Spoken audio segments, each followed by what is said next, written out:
Magandang araw! PRC Renewal, online application. Paano nga ba? Ngayong araw, meron na naman ako sa inyong ituturong madaling paraan o step-by-step procedure para mag-apply online ng ating renewal para sa PRC ID. Kasi mag-a-apply din ako, kaya naisipan kong gumawa ng video. Kaya tara na at samahan niyo ako.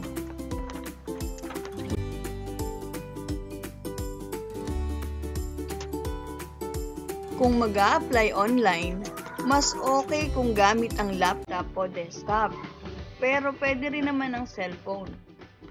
Ang gagawin kapag nakabukas na ang Google, i-type ang www.prc.gov.ph. Para sa step 2, i-click ang link below to access online services. Kapag nakita nyo na, scroll down nyo at hanapin ang registration. Tapos, i-click naman ang ID renewal.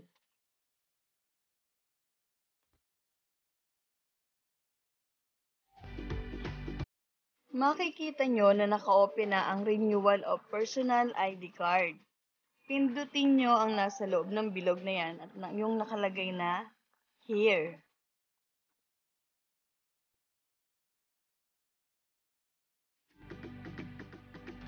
Kapag lumabas ang CPD compliance, may nakalagay dito, Renewal of Professional Identification Cards, PIC without full CPD compliance are accepted until December 20, 2021.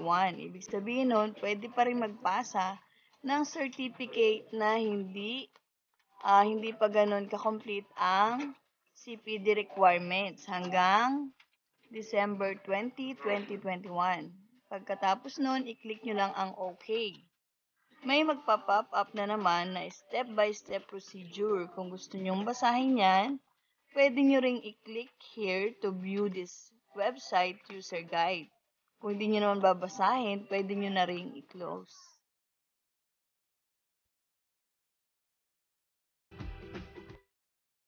Makikita nyo sa PRC website, ang nakalagay ay Licensure Examination and Registration Information System. Ngayon, ang gagawin natin ay renewal of license. Pero bago tayo mag-renew, kailangan muna nating mag-register. Pag nakagawa na kayo ng pang-register nyo na email at password, pwede na kayong makapag-sign in.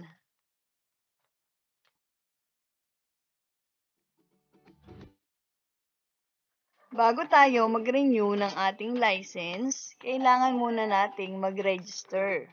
Kung wala pa tayong registration, kailangan i-type nyo ang email address, password, tapos I'm not a robot.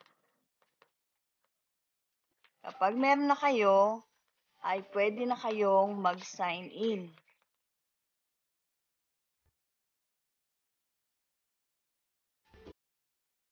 Meron nga pala ditong lalabas na advisory.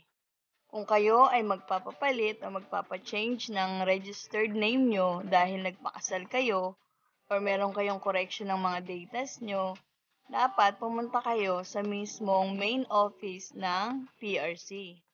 Meron ditong mga requirements, pipindutin nyo lamang yan, yung click here. At doon nyo makikita kung ano-ano ang mga requirements na dapat nyong dalhin kapag nagpunta kayo at magpapachange sa PRC main office. Hindi pwedeng pumunta lang basta. Kailangan lahat ng requirements dala ninyo. Kasi ako, ganun ang ginawa ko nung ako ay nagpa-change ng status. Hindi kayo pwedeng mag-renew hanggat di kayo nakakapag-change ng status. I-click nyo lang ang OK kapag hindi na kayo o may kumpleto na ang inyong mga requirements.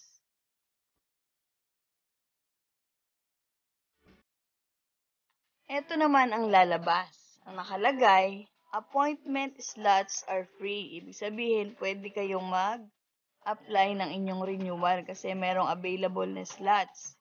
At ang nakalagay dito, the Professional Regulation Commission warns the applicants and the professionals against fixers who offers services to transact with PRC in their behalf by obtaining personal information including username and password. Kung okay po sa inyo na may available slot, pwede nyo nang i-click ang proceed.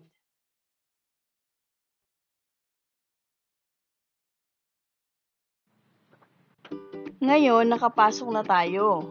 Pipil upan na natin ang mga personal information na hinihingi dito.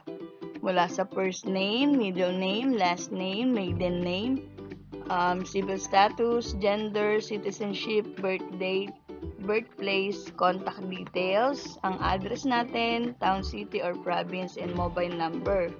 Yan po dapat kumpleto yung mga hinihinging information.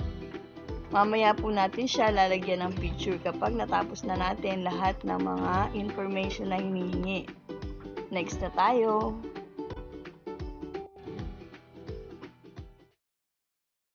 Sa pagpifill up ng ating PRC, kailangan kumpleto ang mga detalye katulad ng contact details, family background, education, and employment. Kapag nakompleto nyo na yan, punta na tayo sa susunod.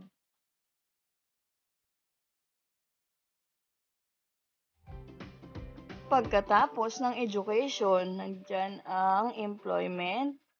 Ang valid ID ang i-click nyo ay check lang kasi meron na siyang nakalagay na sagot doon.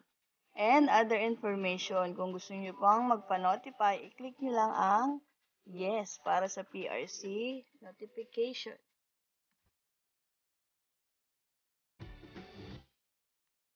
Ayan, natapos na natin ang pag-fill up ng mga information natin. Ngayon, ready na tayong mag-upload ng ating picture.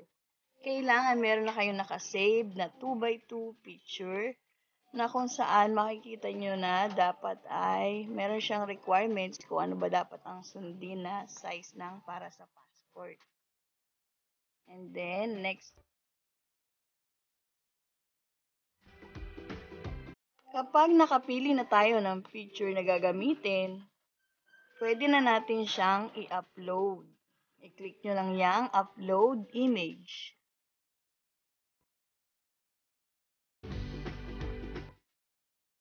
Lahat ng personal information ko ay may sagot na yan. Tinakpan ko lang kasi nga syempre personal ko na yon kaya tinakpan ko na siya.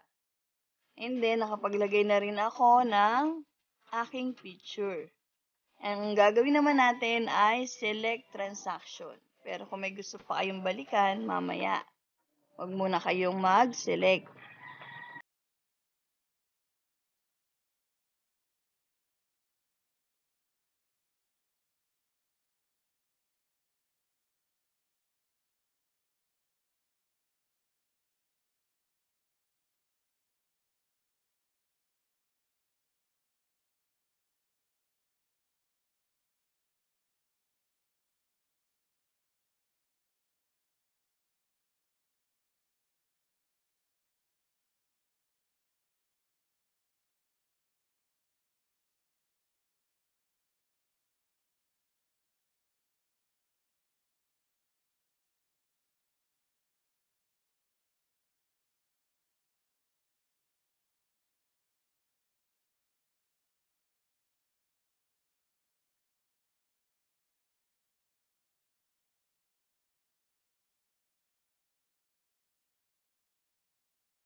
Payment. may nakalagay na susunod ay additional details. Additional details, tinatanong dito kung do you want to avail the shipping service. Ang inilagay ko ay no kasi wala naman akong credit card na Visa or Mastercard. Kaya ang gagawin ko, magseselect ako ng prepared PRC regional office kung saan pwede akong magbayad o pumunta para sa pag-renew ng aking professional ID. Ang halaga nga pala nito ay 450 pesos. O mura pa naman ngayon, pwede pa nang ma-avail. Okay, next na tayo.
Pay by Paymaya and then additional 8 pesos for the convenience fee.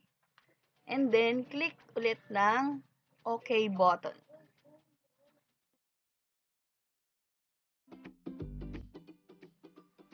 Kung meron pa kayong babalikan, pwede nyo ulit pindutin yung previews. Pero kung wala naman, pindutin nyo na ang next button.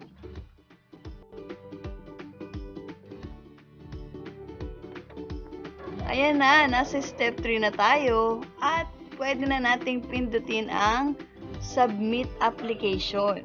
Kapag na-click nyo na yan, may magpa-pop up ulit na confirmation. Itatanong sa confirmation kung are you sure you want to submit transaction. Kung wala na kayong babaguhin o babalikan, pwede nyo nang i-click ang yes.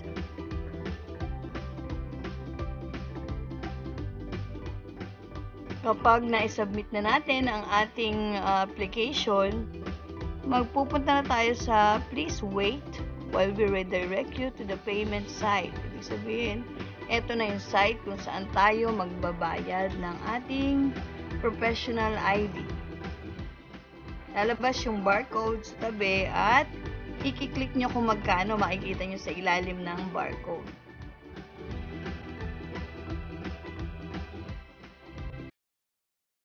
Dahil meron na tayong barcode, pwede na natin itong i-scan. At ang nakalagay dyan ay 458 pesos ang ating babayaran dahil ang ating license na renewal ay 450 plus 8 pesos na convenience fee. Kaya naging 458 pesos. Ngayon, ready na tayong magpunta sa Paymaya at magbayad ng ating professional ID. Ayan, natapos na tayo. Kaya, maraming salamat. Sana ay natuto kayo sa aking tutorial kung paano mag-renew ng ating license. Huwag niyong kalimutan mag-subscribe sa aking YouTube channel at i-hit ang bell button. Maraming salamat at hanggang sa muli!